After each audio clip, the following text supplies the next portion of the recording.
70-এর নির্বাচনে বিরোধীদের আওয়ামী লীগের বিরুদ্ধে ছিল 20 দলীয় জোট।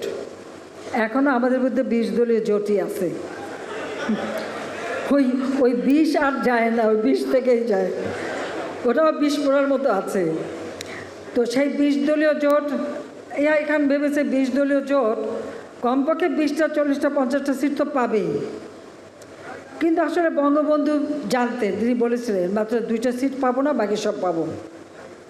গোটা পাকিস্তানের সংখ্যাগরিষ্ঠতা পেয়ে গেলেন, যেটা ওরা মেনে নিতে পারেনি। আমাদের দেশের অনেক আতেলরা আছে, তারা অনেক কিছু বেশি বোঝে। যখন নির্বাচন আসলো, এখানে কতগুলি শর্ত ছিল, LFO সব না, ভোটের বাক্সে লাথি মারো, বাংলাদেশ স্বাধীন করো।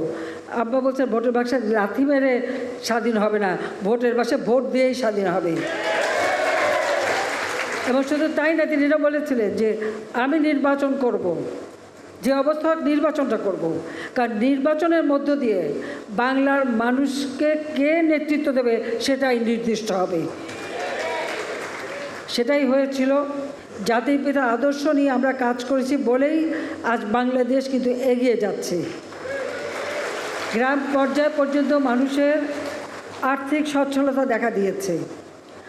আমরাও কিন্তু আমাদের প্রবৃদ্ধি প্রায় 8 ভাগের কাছাকাছি নিয়ে এসেছিলাম।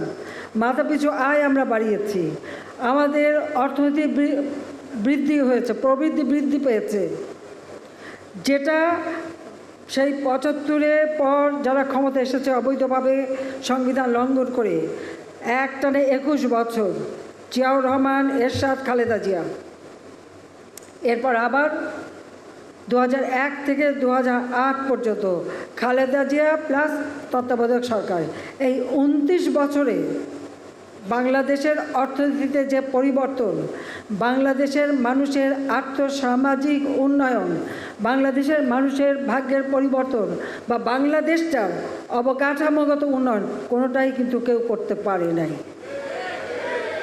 এটা হয়েছে কেবল যখন আওয়ামী লীগ সরকার এসেছে।